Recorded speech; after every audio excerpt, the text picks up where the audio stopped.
Welcome to Get Over It, the consciousness transforming podcast for exceptional 21st century living. Folks, we've got a show today on the Kabbalah, but it's the old Kabbalah, the most ancient Kabbalah. We're going to have Catherine Shainberg with us, and we're going to talk about her latest book, The Kabbalah of Light, Ancient Practices to Ignite the Imagination and Illuminate the Soul. As I was sharing with Catherine, I've been a long-term frustrated student about the Kabbalah because it's just so much to learn, and I feel I don't have a grasp on it at all. But she's going to enlighten us, especially with the old school Kabbalah. And for me, it was much easier to digest. So hang in there with us and let's learn a lot about the Kabbalah of Light.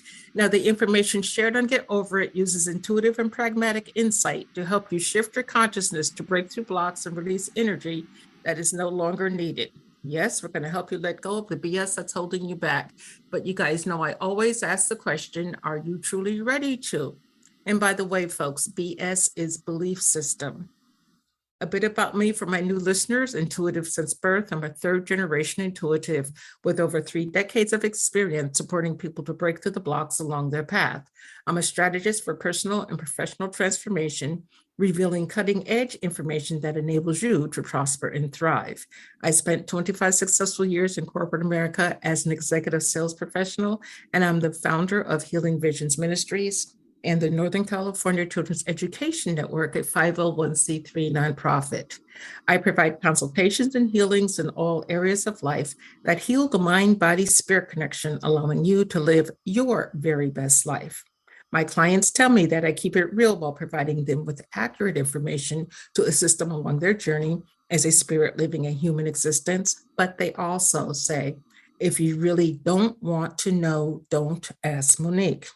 My background includes a doctorate in metaphysics, Reiki master teacher, ordained minister, and clinical hypnotherapist. So whether you are stressed, depressed, or possessed, I can help. To find out more about me and the services I offer, go to my website. That's MoniqueChapman.com. And I invite you to like me on Facebook and follow me on LinkedIn. And folks, if you like the podcast, subscribe or give me some stars. Girl would appreciate it. Okay. My guest today, Catherine Shainberg, PhD, is an internationally renowned transpersonal psychologist, lecturer, teacher, visionary, and award-winning author. Grounded in the Kabbalah of Light, her work integrates timeless wisdom with modern Western traditions to catalyze creative manifestation at all levels in all areas of life, personal and professional, communal and global. She created the School of Images based on her profound realization about the power of images to create, manifest, and transform.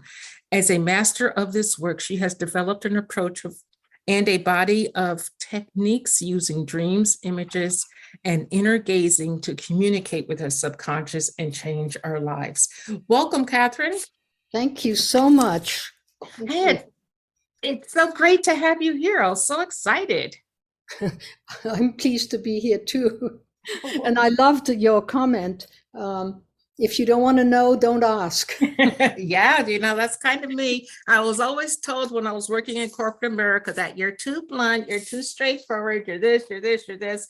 And I tried for 24 of those 25 years to kowtow to what corporate America wanted me to be. And you know what? It wasn't working for me. So I said, screw it.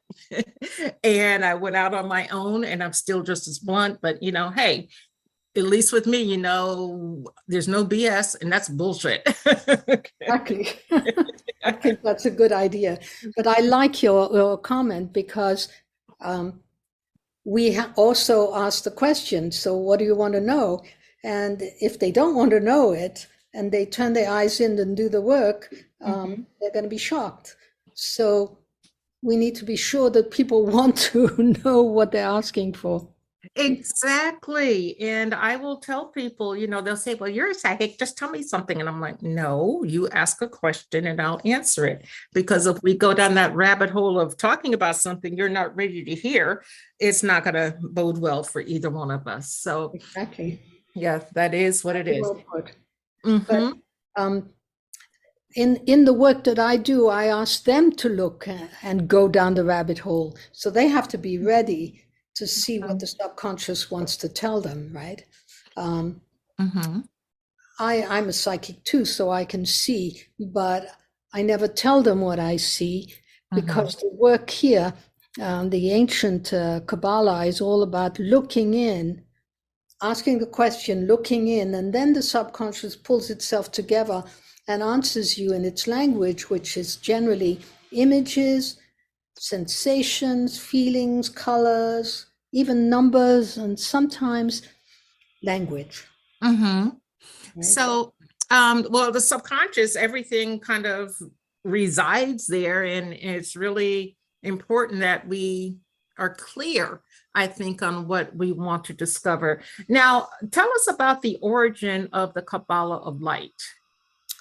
Well, the origin is really unknown, but I'll tell you that this lineage is 800 years old, and it dates back to a man called Isaac the Blind, who was said to be blind, and not physically, but blind to the outside world, so he could look in within, which is the same thing as the patriarch Isaac in the Bible, who was said to be blind, but not really blind. He was really looking within. So this is an 800-year-old lineage of learning to inner gazing. Now, it's obviously much, much more ancient, but it began to become a known methodology in the 1200s, right? And then it migrated all across to Spain, to Gerona, where many of his students went, and there was a very big Kabbalah center, and there were many Kabbalists at the time in Spain, especially 12th, 13th, 14th century, and the most well-known text of the Kabbalah is the Zohar, which means splendor, that was written in the 1400s in Spain. So it was a ferment, like we have today. There were Sufis that were Muslim visionaries. There were the Kabbalists. There were Christian visionaries. There were, a whole slew of people exploring spirituality. And so this is the Jewish mystical path, if you want. Okay. And the most ancient, as I say, is a simple inner gazing. You ask the question, whatever it is, let's say, do I love myself? And then an image comes up because the subconscious responds to us in that manner. And then we learn to look at that image. And in many cases, of course, if I ask, do I love myself? And the inside is saying, shows me something not pleasant, but I can then respond to the necessity of my images. It may show me a room that is dirty that I need to clean. So then I work with the image, I respond to the necessity of the image. And that is the process of working with images of this lineage. It's very, very powerful and quick. Well, you've created something called Saphire Imagery. What is that, and how does that intertwine with what we were just talking about? Well, there's a difference between visualization and Saphire Imagery. Visualization, many people do, and you can read many books on it. It's about telling you to take a journey. So you're walking down the path and you turn right, and then you're going to see an altar, and then you're going to see two angels. That's visualization. Okay. But if I then say to you, what do the angels say or do? Then at that moment, you're plunged into yourself, because it's no longer telling you what to do. It's asking if there is a response from the angels. And then it opens up a new layer of the subconscious. So Saphire Imagery is always a jolt. There's always a little jolt. Okay. Let's say I say, somebody puts a key into your hand. So, well, what kind of a key? I don't tell you. You're Mm-hmm. finding out. And then I could say, well, what does the key open? Where's the lock? So then they have to find a lock. And then it's going to, if they open it, they're going to find out something that is theirs, that has not been brought about by the guide telling them what to do. Okay. So, Would so that it, be your subconscious mind speaking at that point? what's that? Would that be your subconscious mind speaking at Yes. that point? Okay. Okay. Please continue. I just want to make sure I'm with you. Yeah. The subconscious mind is like a computer program, if you want. If you tell it to turn right, it's going to turn right. But if you tell it, you give it a little jolt, then something new is going to happen. And it's what we call revelation. Okay. Which is the true, what William Blake, the English mystic, called true imagination. It suddenly jolts the inside, and the inside reveals to you who it really is. Mm-hmm. So that's what Saphire Imagery is. And when I teach very, very short exercises to open up many windows. So I give them little jolts one after another very quickly, so that they begin to practice the subconscious, practice accessing the subconscious, which is part of the work that I teach, right? Okay. Well, I just opened the page, your book up, and I went to page 48, and it's exercise 6, and it's talking about the grail. And it says, I see a snake coming out of the grail cup. What color is it? Then there's an answer. What kind of green? There's an answer. So it's important that we be very specific with our answers. Yes. Well, but that's part of the art of the person helping, right? Mm-hmm. So if I'm conducting this, the questions that I ask have to be very precise. Well, you're telling me that you see a grail. What is it made of? Where is it? Who's holding it? Many questions to help orient the, not to give them the answer, but to help orient them to speak of what they're seeing. Many people see, but they don't describe it well. Okay. Well, what about the person that says they can't see or don't see anything? Can they just make something up and it still ring true for them? No. No, so you can't use your imagination? Some people think they can't use their imagination, but everybody has night dreams.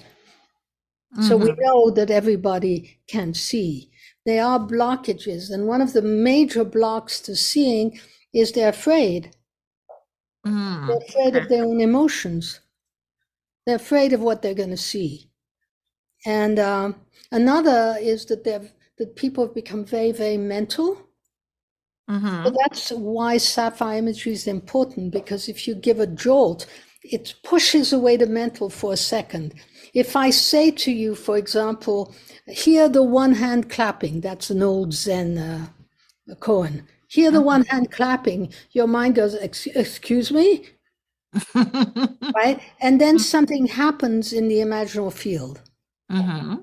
So all the exercises are based on little jolts of that sort, which shock the mental out of the picture for a second and allows you to see your subconscious mind. Okay, it's so we can see that subconscious mind just in that second after that jolt, right? Yeah, well, but when you're used to it, you can look at whatever's revealed and it'll unfold because it unfolds, right? If you watch it unfolding, it'll unfold. Okay. We can do a long exploration of the dream field, what I call your dream field, right? The tapestry of all of your millions and millions of bits of information that are going to gather together at the moment you ask the question. Okay. Right?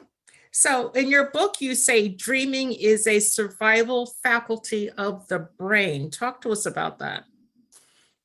Well, think of it, we are animals.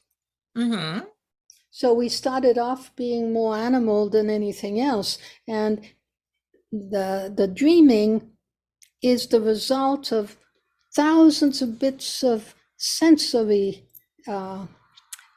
information.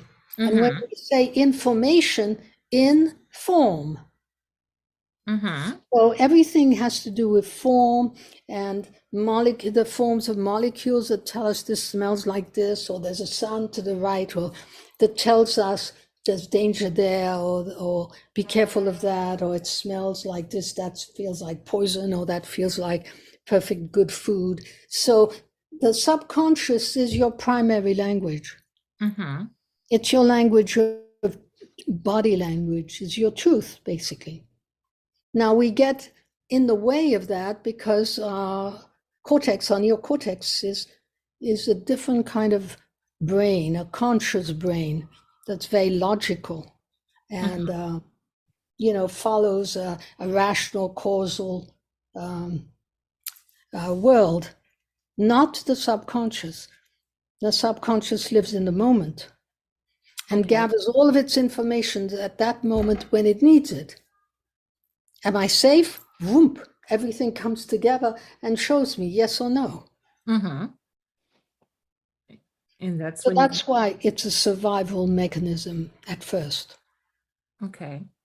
So how can we utilize the sapphire energy to help us have a more balanced life? To me, life is like a wave. There's highs and lows. And instead of having extreme highs and extreme lows, I try to keep my life, like a wave, but not varying too much.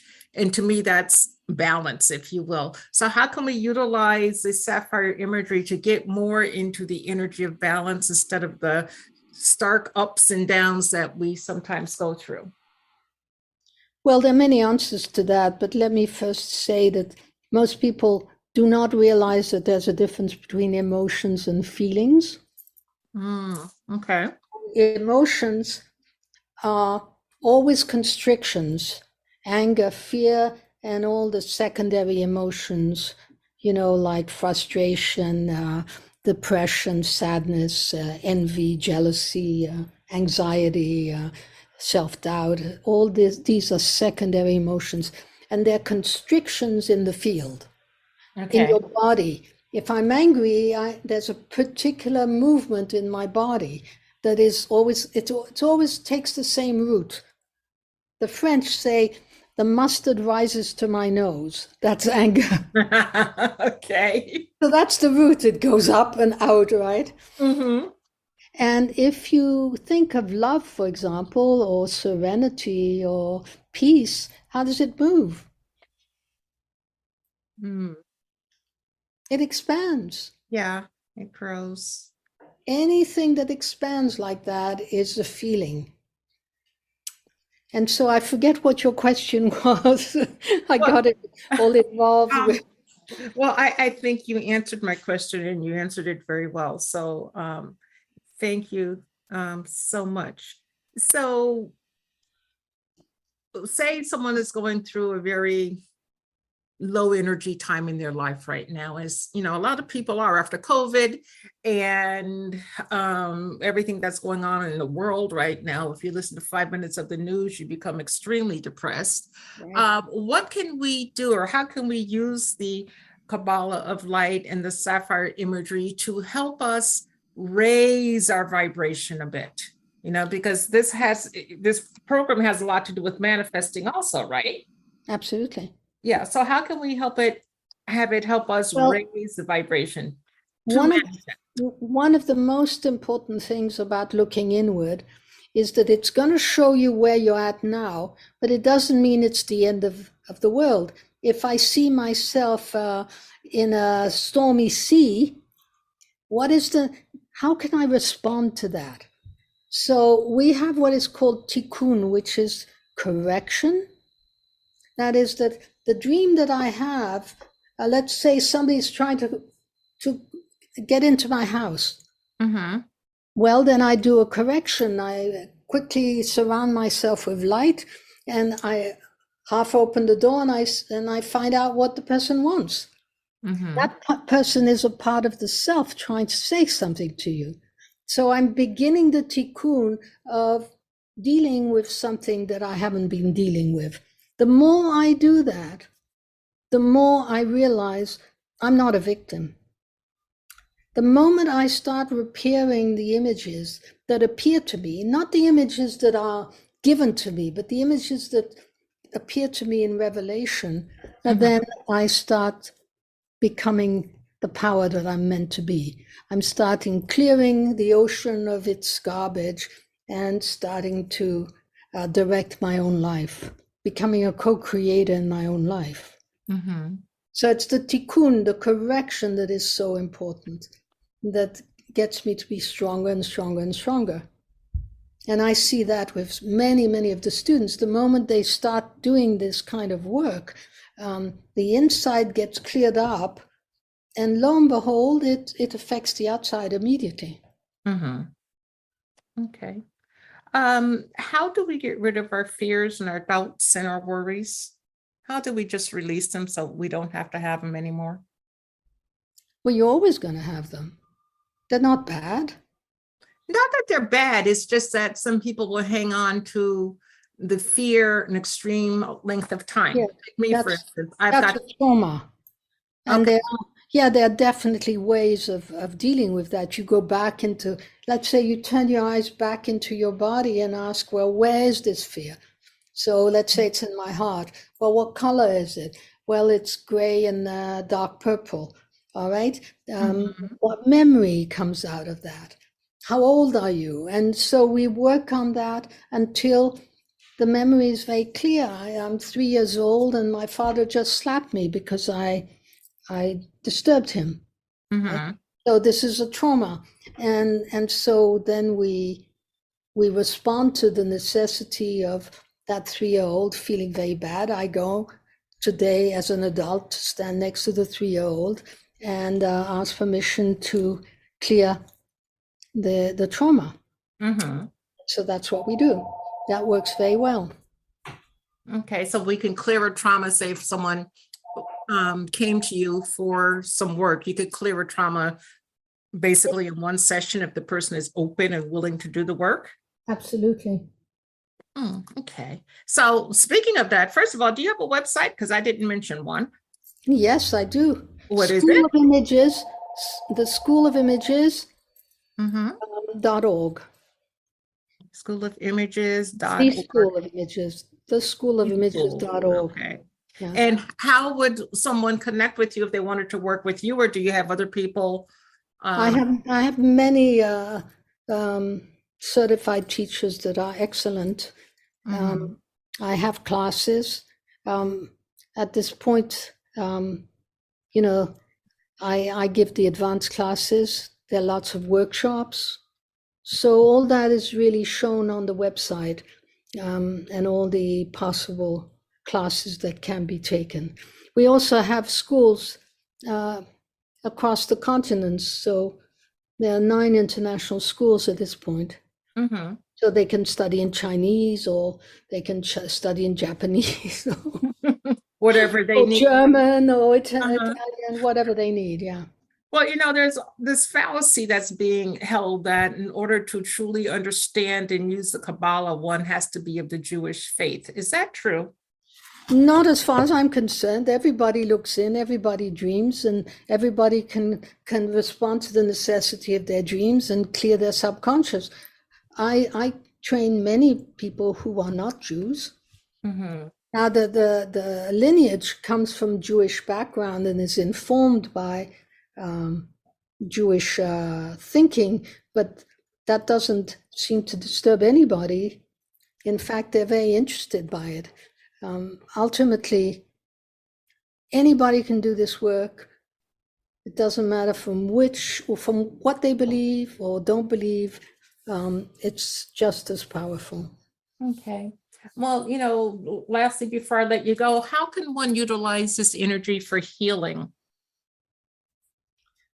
Healing of the soul. Let's take it a little closer.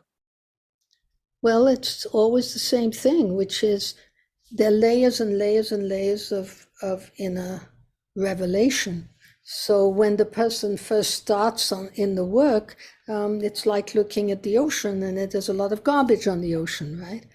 As we clear up the garbage more and more, they begin to see a clear ocean. And when they can see through the clear waters, they see their soul. And that's what we call the superconscious. When they reach that level of being able to see their soul clearly, which actually can happen very quickly. They can have glimpses of it already. That guides them and shows them the direction for their life. Okay. So, yeah. Could you give us an example of tapping into the superconscious and seeing your soul? I think it's too soon. Oh, okay. But we can do the key exercise. That's fun. People Okay, well, let's do that one. Okay, so close your eyes, sit up straight, arms and legs uncrossed, and breathe out through the mouth, seeing the number 3. Breathe out to the number 2. Breathe out and see the 1 tall, clear, and bright. Put your hand out and imagine that somebody puts a key into your hand. Take a look at that key. What does it look like? Is it small? Is it big? Is it ornamental or is it simple? What metal is it made of, or something else? Now breathe out and find the lock to which the key belongs. And when you're ready, you put the key in the lock. And if you're ready, open the lock. What do you see once you've opened the lock? Can I share, or do you want everybody? No, I would like you to share. I was. What I'm seeing is like this golden energy, golden white energy just springing up from the box that was unlocked. Wonderful. And how was the key? The key was a very old key. I'm going to call it a jailer's key, but I don't mean to infer the energy of jail. Right. And it was about 1 foot long, gold, and then it had silver ornamentation on it. Nice. So it's a box. What does the box look like? The box looks like a treasure chest that one would imagine a treasure chest. And it was dark brown. And it is dark brown. It's still here. Oh, okay. I put it aside for a moment so I could talk to you. But it's okay, dark brown, and it has tanned, I don't know, stripes on it. And where the key hole is, it is a very vibrant gold. And when you see that golden light come out of the box, what do you feel? Oh, at peace, warmth, accepted. Good. So you're seeing your soul. Oh, okay. You're seeing the light that comes from within you. Wow, that's easy. That's what I'm trying to say. It's actually very, very easy and very, very quick. And, people can truly see very quickly. Now, some people might see something that they don't particularly like, but they can do a correction, which is, if there's a necessity to the image, then I respond to that necessity and the image will change. What people don't understand is that this is the way to enlightenment. This is the way to clear the passage until all is full of light, as you've just seen. Right? Wow. Well, that's very profound. And folks, we just did that in a few seconds. So just think about what you can see, feel, do if you spend some time working with the exercises in the book. And she has over 160 exercises in the book, ranging from everything. I mean, from transformation to healing, manifestation. relationship, Mm-hmm. um, physical healing, relationships, manifestation. I mean, the first part of the book is really about the methodology. The Mm-hmm. second part is about how you can use it in your daily life. And we And just demonstrated it's not difficult. no, it's very, very simple. Yeah. And it's fun also. Well, I So, found the exercise very enjoyable. right. So that during the daytime, let's say somebody says something you don't like, but you've got that image of light coming out of the box, and that will resolve things very quickly for you. You just look at the light coming out of the box, and that painful feeling you just had a moment ago is gone. That's the power of the image. Ooh, you know what? I just thought about something that wasn't so pleasant for me that came up recently. And I did just what you said. I put that light coming out of me on that, and it like poof, it's gone. It's And gone. the heaviness that I was feeling still around it just lifted. Yes, it's very, very fast. And the more you practice this way, the more filled with these inner images of your soul, of your beauty, right, come Mm-hmm. up. And each one has their own particular beautiful soul. We Mm. just have to get there. Yes, and each one's going to be as individual as the person who is Absolutely. imagining it. Wow, Right. this is absolutely wonderful. Folks, now that I get it, because I read the book and before we came on air, I asked her a few questions that I had, but this is a great book to get to shift that energy. Because I mean, that energy of that bad, well, what I considered a bad thing, and I put the light that I created on it. I mean, it took the pain away. I still realize that the incident happened, but it's not the heaviness, pain, nor resentment around it. So, Catherine, thank you so much. Well, thank the lineage. Okay, well, thank you, Lineage. I am definitely going to take another deep dive back into the book. And folks, I invite you to also. I think part of my block was that, the Kabbalah, to understand it, has always been so difficult for me. So I just put that block up there to start with instead of just approaching with an open mind. It's so important to be open-minded, isn't it? Oh, yeah. But I think, again, all the traditions have a road that is a road of inner gazing. Mm-hmm. The Sufis do that, the Christian mystics do that, the Tibetan Buddhists do that. I mean, going through the images is one way. There are really two great ways. One is I go straight to the empty space, the Mm-hmm. void, and the other I go through the forest of images, clearing and clearing, and I'll get there very quickly Mm-hmm. to that great place of light and presence that is also the void. Yeah. It's almost like light and love, even though, it's the void, it's light and love to me. Oh, absolutely. Feels good. Totally. Feels good. Well, we have just a few moments left. What pearl of wisdom would you like to leave with our audience today? Well, I'd like to tell everybody that you are not victims. These are very simple tools you can apply, and you'll see how quickly your life changes. A relationship that's not going well, do the exercises on on relationship in the book, and you will see a difference in the instant. You'll go Mm-hmm. out of your room, and lo and behold, your partner is suddenly all smiles and sweetness.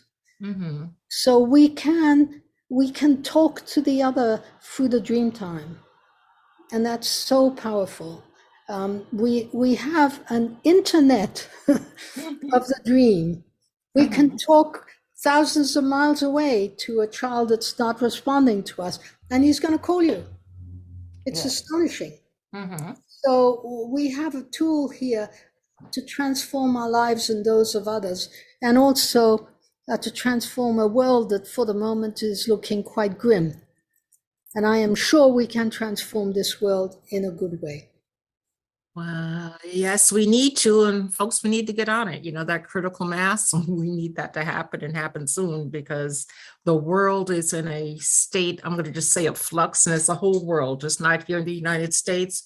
And for those of you who rely on the local news, please expand your mind, okay, and look at some other sources, because you don't always get right information from either local news, or if you're on the Fox or the CNN side, whatever side you're on, expand more, dig deeper, and then do your work. Because as you work on yourself and make the adjustments within yourself, you're actually changing the world, because you're changing your BS, which is your belief system. So, Catherine, thanks so much for being with me today. I greatly appreciate it. Thank you, Monique. It was enjoyable. Thank you again for having me. No problem. I'm so happy that you were here, and to the audience, thank you. I'm always honored, and I appreciate your time and attention.